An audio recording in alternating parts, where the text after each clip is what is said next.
So we're shooting this show called The Presence. And really the idea is to capture the story, the God story, the story that he's been telling since the beginning, the story that was amplified through the life of Jesus, the one that he promised us, that greater works story, the one that he lived.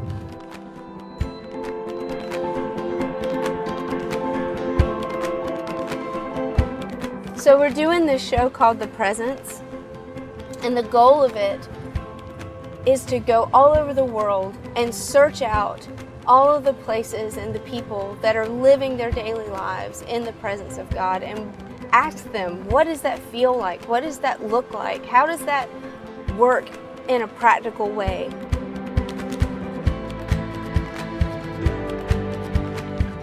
So that's the story we want to tell. It's the story we want to capture. It's the story of his presence living and moving in our lives.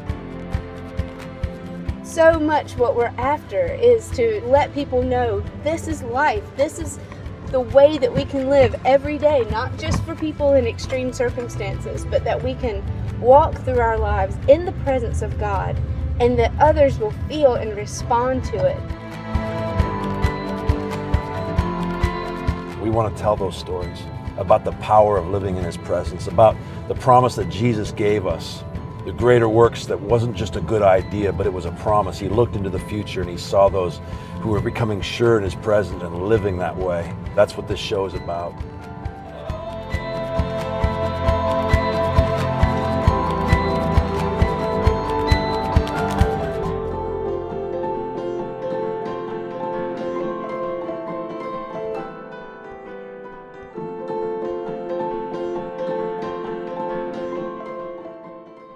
Oh yeah, thank you Jesus, we love you today.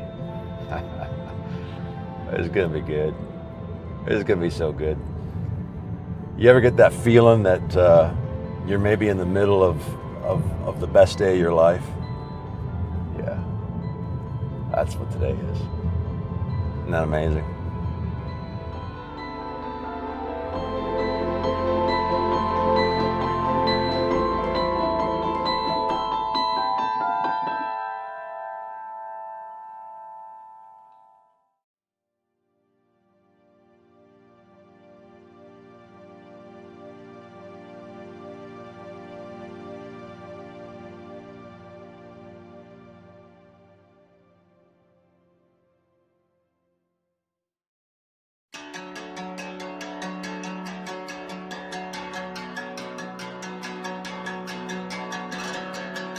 The skeletons grew skin, dirt gave birth to eyes, the blind could see again, for the very first time.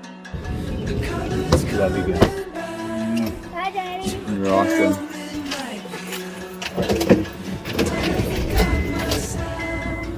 I was caught staring at you.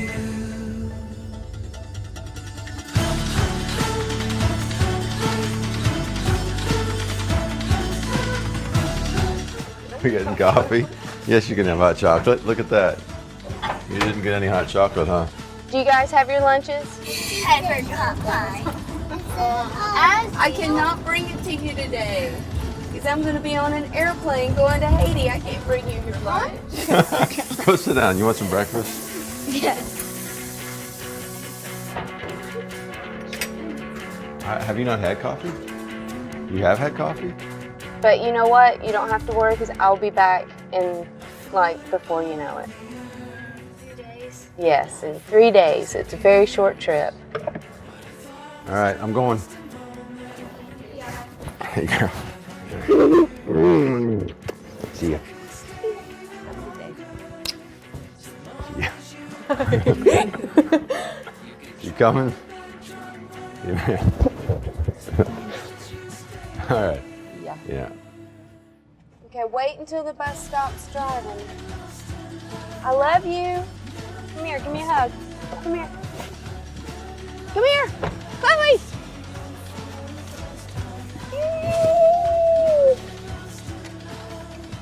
All right, guys, have a good day. I love you. So I'm on my way to the Helsers today. same time, Sallie is on her way to Haiti. And she's going to go there to meet an incredible man, a fellow that I met years ago. His name's Father Rick. And so I'm going to Haiti, and I'm going to talk to Father Rick, and I cannot wait, because I've heard the most crazy stories about this man. In 2006, Cité Soleil was one of the most dangerous places on the planet. The police wouldn't go in. There was turf wars happening between warlords in the city. It was the second worst place in the world regarding kidnapping. It was a scary and hard place to live. And Father Rick was going into that place daily. Now, Father Rick's a doctor, and one of the reasons he was allowed was because he was a respecter of all persons. He would work on a gunshot wound, whether it was the warlord or the child. My brother was the one that first met Father Rick. He went with Father Rick into Cité Soleil. The way he tells the story, they're driving down one of those narrow streets when they come up against a crowd of people, and there's this riot taking place right in front of them. He said in the middle of the riot, he sees a woman getting beaten by a number of men. Brutally, it's violent. As they're beating her, one of them rips her shirt from her. And then he sees another fella comes in with a knife, and he thinks, this is it, I'm gonna witness a murder. And suddenly, Father Rick is in the middle of this scene. He actually reaches in and stops the knife. The entire riot begins to settle as they realize Father Rick is with them. Father Rick takes his jacket off, he puts it over the woman. He calls some of the young men that were following in a car behind, and they escort her to safety. And then he puts his arm around the guy with the knife. And you can tell he's reprimanding him, yeah, but he's also loving him. And the riot breaks up. He gets back in the car and he never mentions the story. And I met that man. And I can't wait for Sallie to meet him as well.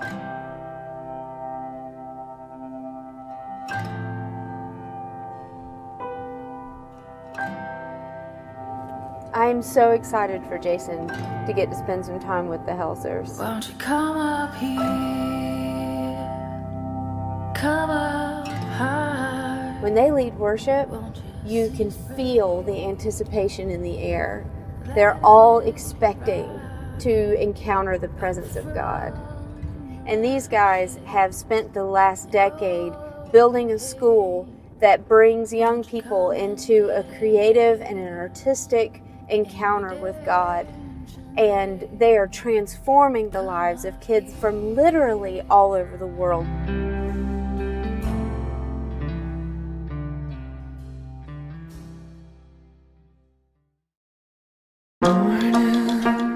Once your curtain reveal an infant light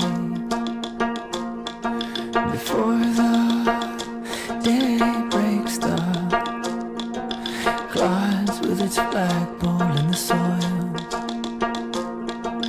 Let me reach my fingers out to touch your face.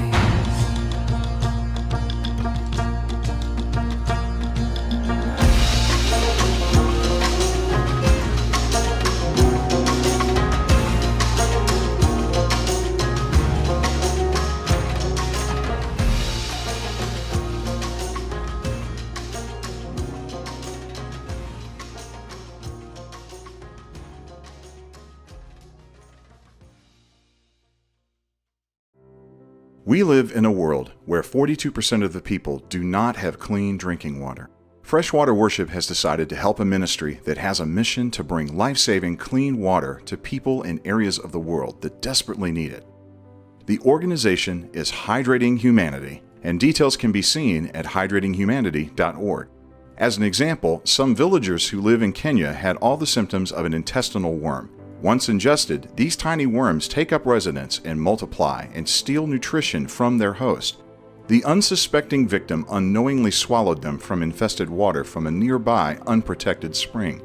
Hydrating Humanity showed these poor souls how to protect their raw spring by transforming it into a safe, clean, artesian spring well. Within days, everyone in the village recovered. Can you imagine what it must have been like to go from believing you will soon die from AIDS to learning your sickness is completely gone? Please support Hydrating Humanity today.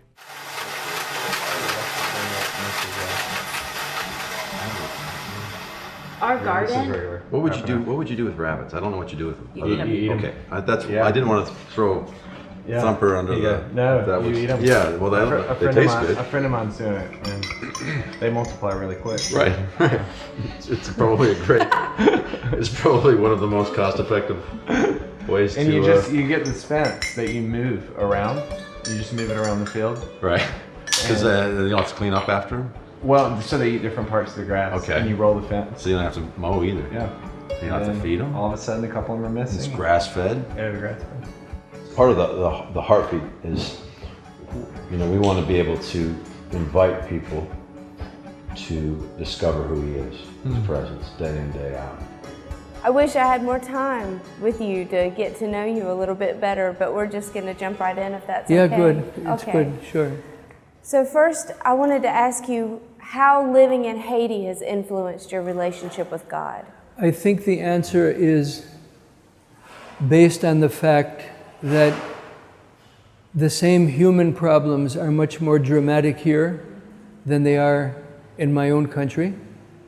And they're so in your face that things you can avoid in the United States, you can't avoid them here. Like death is a big example, which is constantly in our face.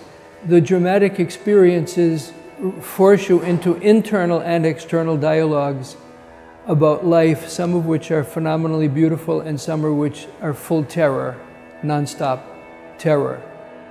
Consequently, with all of the questions that come and the confusions that come and the seeing the narrative of life played out in such rough and dramatic ways leads you to seek, and you seek deeper in the sources that you already have. Right. My faith has been tremendously deepened and enriched and affirmed by seeing life from this kind of a narrative. Which is incredibly beautiful, at the same time as it's incredibly difficult, I'm sure. It is, because it's human, it's fully human. You feel fully alive. What does it feel like to be in the presence? What do you experience? Reassurance, providence, the answer will come. The medicine you need urgently for someone will come. Peacefulness, the scripture promises that, you don't live there, but a peace beyond being able to explain it, a peace beyond a peace that the world can give. These are all the fruits of it. And, it's an interesting topic because it brings up something that's completely neglected in the world, which is training about the inner life. And one aspect of training of the inner life is discernment. How do I know this reassurance that I feel right now is not something that my endorphins are producing to make me feel better? Right. To make me, how do I know it's a real thing? And when you start along the path of discerning, then you learn to distinguish feelings and thoughts, ones that are true and deep and rooted somewhere else, and those which are fleeting or have no roots or are fabrications of your own mind. Yeah, I think a lot of people do struggle with that. How do I know what I'm hearing and what I'm feeling is God and not just my imagination? It's just lost because it's of no value. It's not valued in a commercial world. It's not valued. And because it's not valued, it's lost. And because it's lost, the human family is shipwrecked. So what has been produced in your life, in your family, in your ministry, by living in the presence daily? My dad says to us, he says, God has a voice in everything. And you can hear him in anything or miss him in everything. Like he's always speaking, but are we listening? Yeah. And when you stop and you're like, Father, speak to me, I'm listening, your life becomes a romance. Whisper my name, so only I can hear.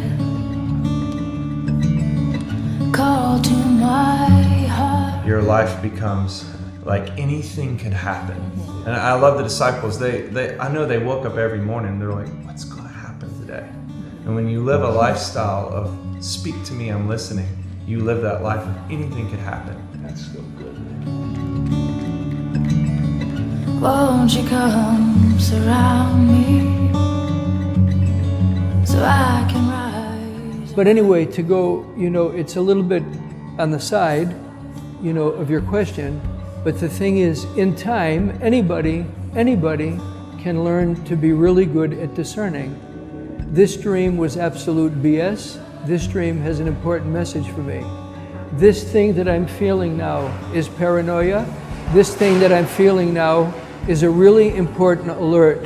You better be really careful and back out of here slowly. Anybody can learn. Anybody can. It's no secret, it's just you have to learn it. I stand up beside you. Let's watch these giants flee. The more you get acquainted with his nature, the more you understand and realize what he's really like.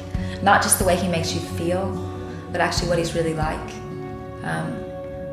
You stop wavering on really little things. Right. And for us, I know, like living a life of dependency on the Lord, living a life of like living in his presence has created a consistency in our life that is a reflection of his nature, which is what we all want, that we would become more like him, that people would look at us and be like, what's so different about you? And you're like, it's the consistency of actually believing that he's good. Let these walls come down,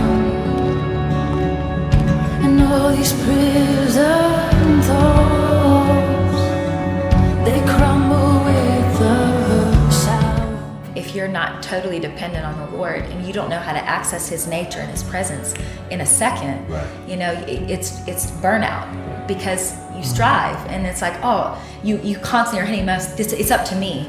Right. No, it's never up to you. Yeah. It's up to your willingness to actually partner with the Lord. It's up to you. Are you actually willing to let him come in and do it with you, Hello, promised land. We've waited for so long to see what we've believed in, to sing this promised land song. Explode my soul, explode with praise. What happened in your life that led you from a place of being a young believer into a place of maturity, so that you know these things that you're talking about now? Well, I can't say it's one thing. What philosophers call the existential anxieties, things we know and we can't get away from them. They're really simple. Why do I or someone I love get sick, and why do they die? Why do we all get old and die? I was healed when I was 17 from a bone disease. And then when we were about 2 years into marriage, it came back pretty strong, a skin and a bone disease.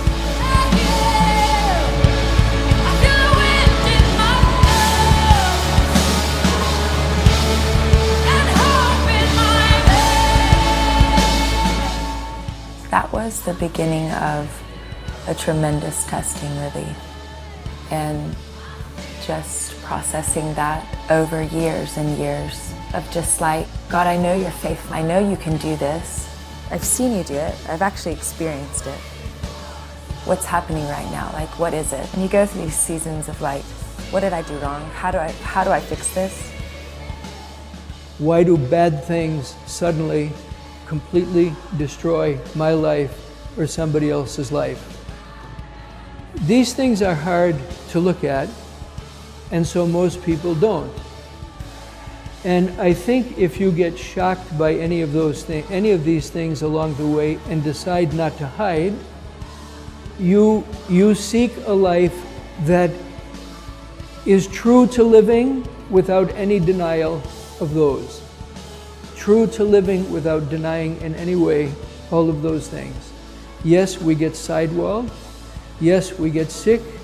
Yes, we get old. Yes, we die.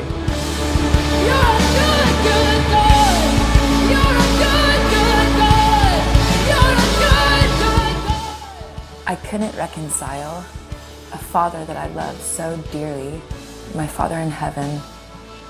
Every time I prayed and cried out and asked him for breakthrough, that he didn't hear me and know ultimately what's best for my heart and my life.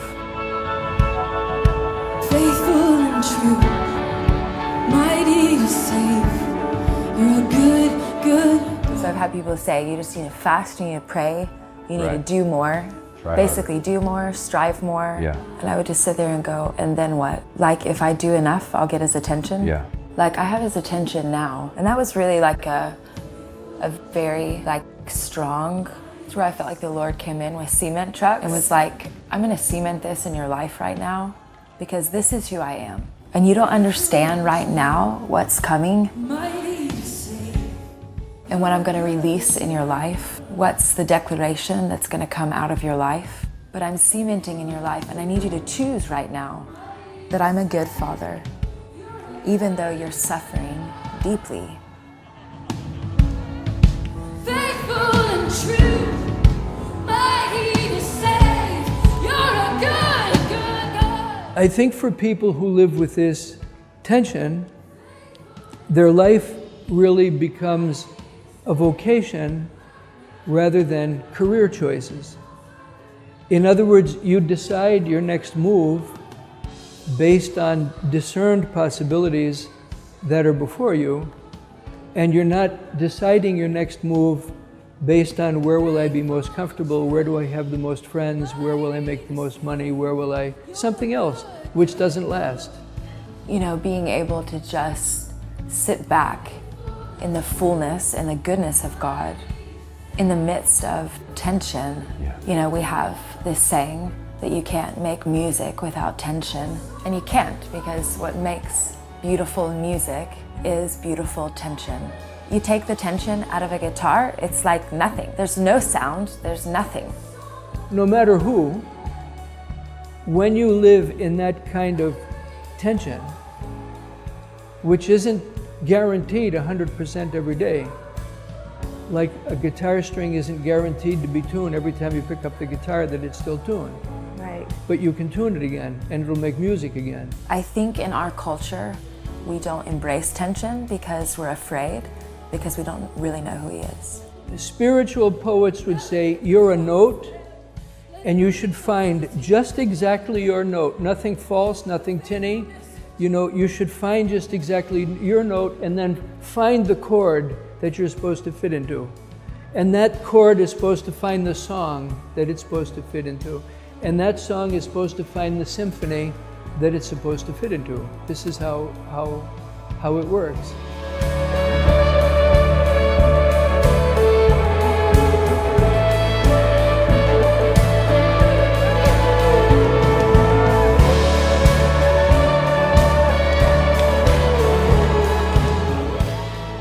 Give into the nature of actually knowing the Father.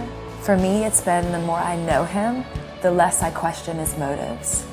The more I understand who he is as a father, as a friend, the less I come into seasons where I'm like, what is he doing? God, what are you doing?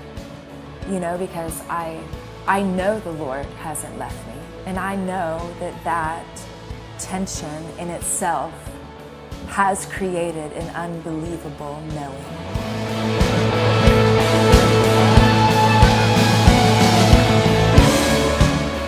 That's why I'm saying it's not one thing, it's over a lifetime.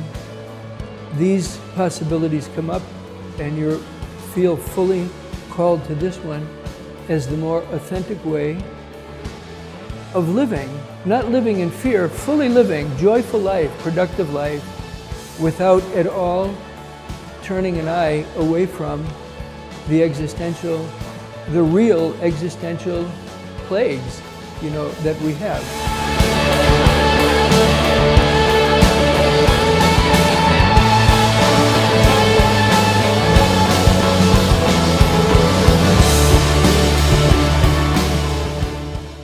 So much of the music we've written has come out of the tension. Am I going to believe that he's a good father, or am I going to listen to the suspicion that he's not?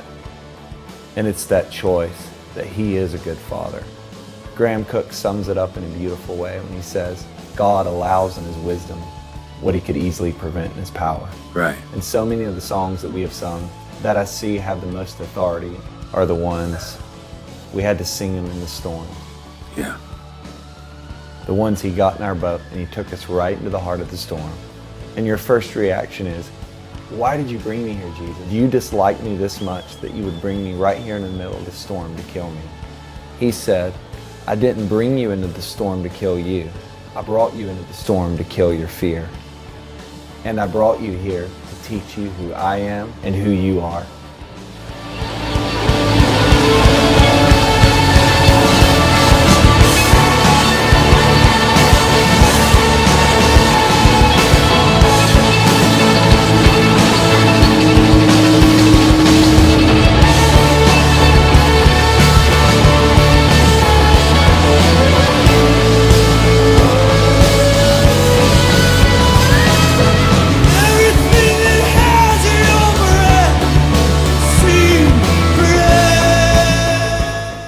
Presence isn't just a new TV series. It is also a 5-session DVD and small group guide. In session 1, you will watch the entire first episode of The Presence and then dive into the interactive small group teaching. The following 4 sessions will explore what it truly means to live in the presence and how to experience the power of the presence in your own life. Imagine the contradiction standing at this table every morning and holding the sign of peace high in the air, and in your heart having murder. It's like if you're driving down the road and you're listening, you're a station and there's a song, but as the further you drive, the signal's changing and you're just keeping your hand on that radio dial, moving it. And for us, like cultivating a lifestyle of Thanksgiving, it's like you're staying in tune with the voice. What is he like? What would the Lord be like in this moment? Because he wants to be that in me, through me.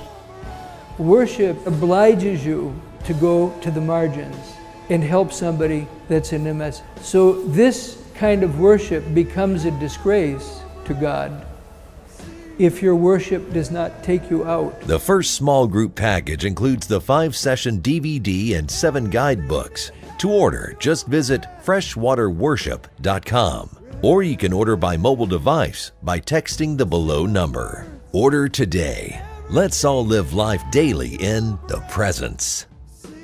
If you have a friend or family member that is demonstrating a powerful life of living in the presence, we would love the opportunity to interview them to be potentially on a future show. Just visit freshwaterworship.com and click on the Contact Us form.